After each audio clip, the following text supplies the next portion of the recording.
This week we're going to talk about object-oriented programming in classes. And so let's start with the Lab 2 instructions to sort of get an idea of where we're going. So in Module 3, Lab 2 instructions, the assignment is to build a password manager program.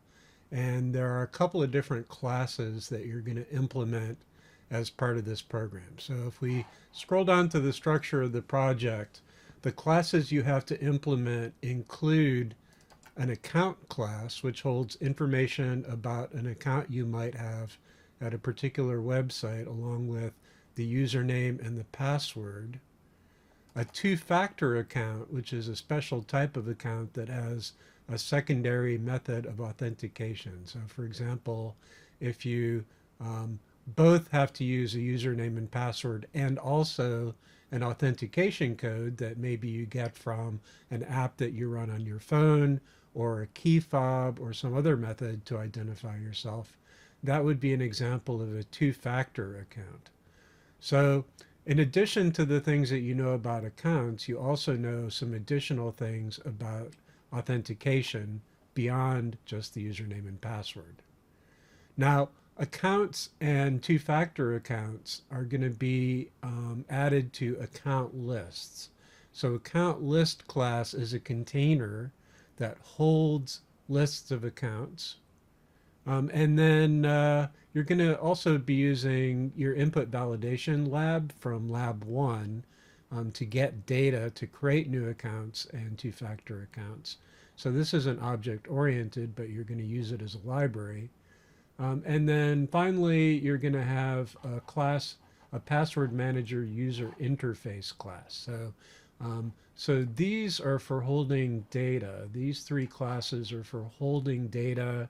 Um, and then this class is about the app itself and how you're going to manipulate the data through a user interface. So we're going to do something really similar in this series of videos. Um, Instead of a password manager, I'm going to work on a different problem. So I'm currently one of the co-department chairs for the CIS department, and one of my primary duties is coming up with a schedule each term for what classes we're offering and what instructors are going to be teaching them.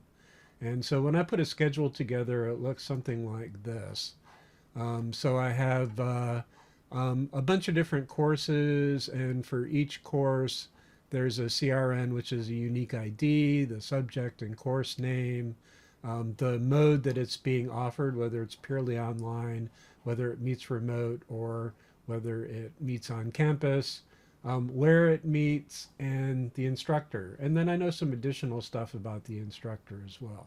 So one of the things I have to do is, given that I know how many sections of, for example, CIS 120 that I want to start with in summer term, I have to figure out what instructors to assign to that.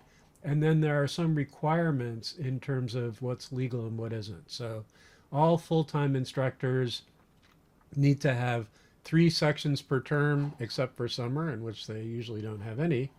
And the only exception there is if somebody's on release time because they're doing some sort of service task like course development or chairing a committee at the college, or there are some exceptions to the 3 courses per term rule.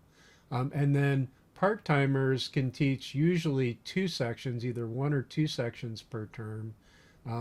Once a year in winter, spring, or fall, they can teach 3 courses in one term, but that's only once a year. And so the rules for determining whether somebody has a full schedule or not, and whether there are any violations, that depends on whether they're full-time or part-time instructors. So what I'm going to do for my program is I'm going to create a class for instructor that has things that we know about all instructors, and then a subclass for part-time instructors, and a subclass for full-time instructors.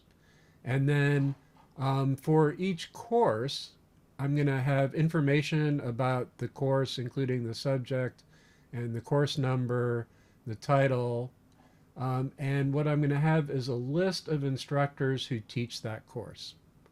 So for each of the courses in the CIS department, or a small subset, because I'm not going to work with everything. But for each of the courses, I'm going to have basically a list of instructors who teach that course. So it's going to be a pretty good map for what we have here with the lab. I'm still going to have a user interface class that holds information about working with the user. Instead of account list, I'm going to have a class, a course, I should say, a course that holds instructors instead of an account list that holds accounts. Instead of account and two-factor account, I'm going to have instructor as a superclass, and then part-time instructor and full-time instructor for each instructor. And then I'm going to make use of an input validation library that I put together previously.